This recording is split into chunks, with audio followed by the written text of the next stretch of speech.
Fire. Since humanity's beginning, fire has been more than survival. It has been a symbol of light against darkness, of transformation, of the mysterious energy that changes everything it touches. To sit before fire is to feel its paradox. It consumes and destroys, but it also illuminates and gives life. It cooks food, warms bodies, and forges metal. It also devours forests, cities, and flesh. Fire is power, dangerous and sacred.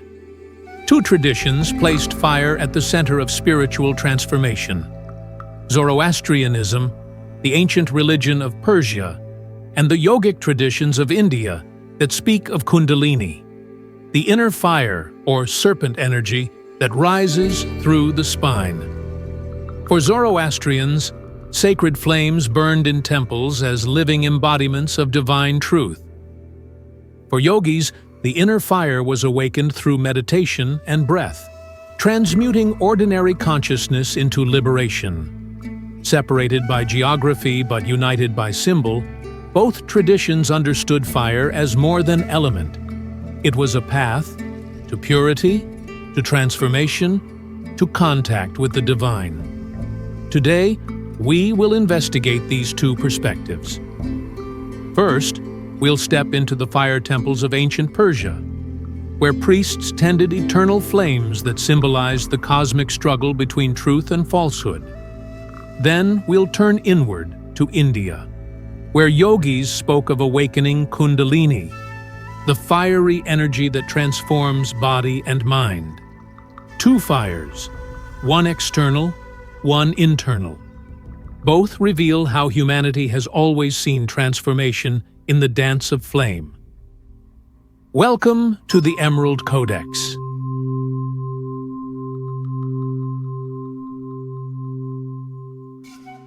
If you want more deep investigations into ancient wisdom and hidden knowledge, subscribe. Thanks for supporting this work. The Emerald Codex method is depth, not survey. We do not collect symbols from many cultures to make shallow comparisons. We slow down with two, honoring their unique voices.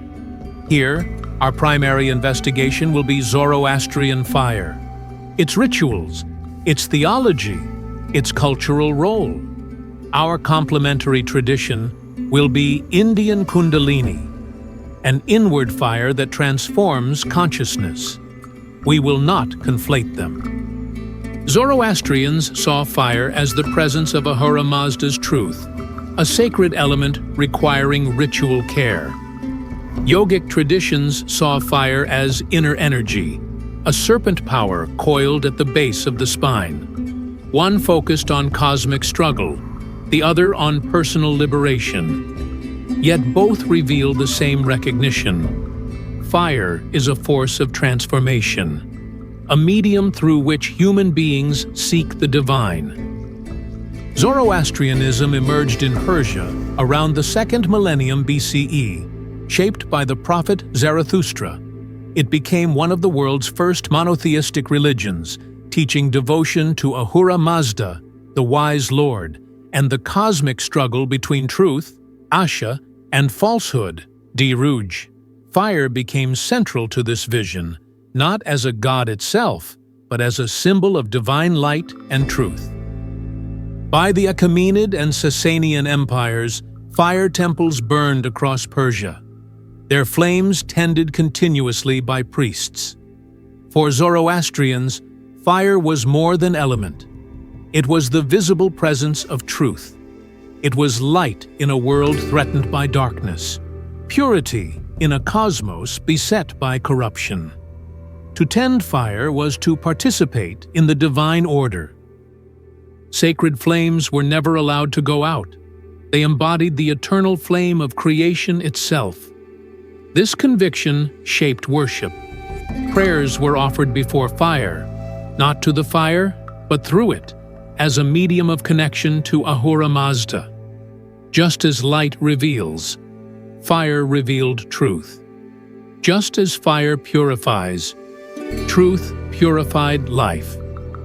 The ritual life of Zoroastrianism centered on fire temples. 3 grades of fire temples existed, with the highest, the Atash Behram, requiring elaborate rituals to consecrate a flame from 16 different sources, including lightning, a cremation pyre, and a craftsman's hearth. Priests purified each flame before uniting them into one eternal fire, which was then kept alive perpetually. Worshippers approached the fire with covered mouths to avoid polluting its purity with breath. Offerings were made and prayers recited in Avestan. Rituals of purification, from washing to wearing sacred clothing, Sudra and Kusti, reinforced the same theme. To live aligned with asha was to live in the light of truth, as pure as the flame. Fire was also linked to the cosmic struggle. Darkness and lies sought to extinguish it. Humans were charged with keeping it alive. Every act of truthfulness, every righteous deed, was another tending of the cosmic fire. Zoroastrian fire temples became not only places of worship, but symbols of community identity. In diaspora, especially in India among the Parsis, fire temples remain central. Weddings, funerals, and major rituals occur before sacred flames, linking individual lives to cosmic truth. Fire festivals mark seasonal cycles, echoing the eternal flame of the sun. Though Zoroastrianism is now a small minority religion, the imagery of fire continues to inspire. Its vision of truth as light, of fire as purity, echoes in later Abrahamic traditions. To this day, standing before fire calls us to remember. To live truthfully is to keep the flame alive. In Indian yogic traditions, fire was also central, but directed inward. Kundalini, often envisioned as a serpent coiled at the base of the spine, was described as a dormant energy that, when awakened, rose through the body's chakras, igniting transformation. This inner fire was not destructive, but transmutative, burning ignorance, awakening consciousness, and uniting the individual with ultimate reality. Kundalini was cultivated through practices of yoga, breath control, pranayama, mantra, and meditation. As energy rose, practitioners described experiences of heat, visions, bliss, and expanded awareness. The fire was both physiological and spiritual. Tingling nerves, burning sensations, and profound shifts in consciousness. Yogis spoke of tapas, inner heat generated through discipline, which refined body and mind. Unlike Zoroastrian fire, tended outwardly in temples, Kundalini fire was tended inwardly through practice and discipline. Both, however, required purity, ethical living, devotion, and alignment with truth.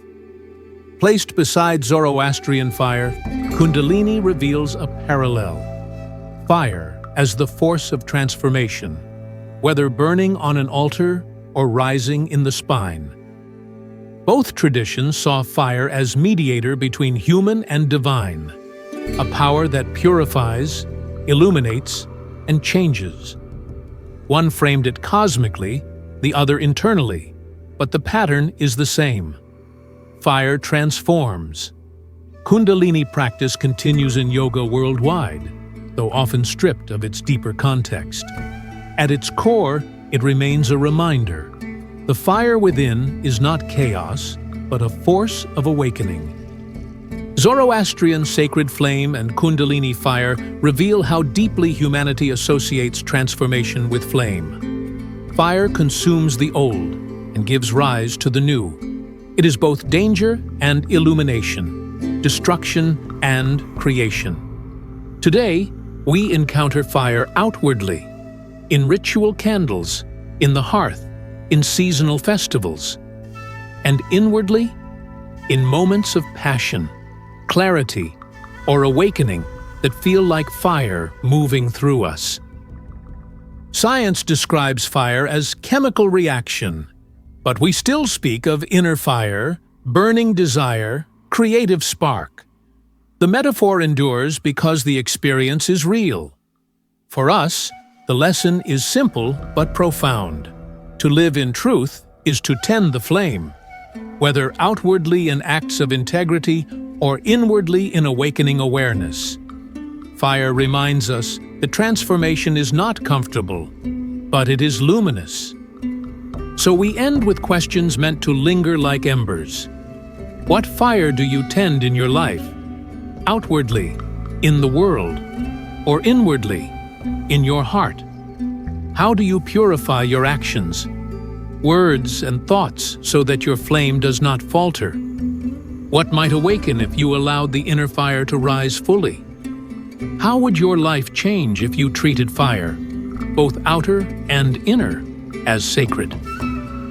Perhaps transformation is not something we wait for, but something already burning, waiting for us to tend it.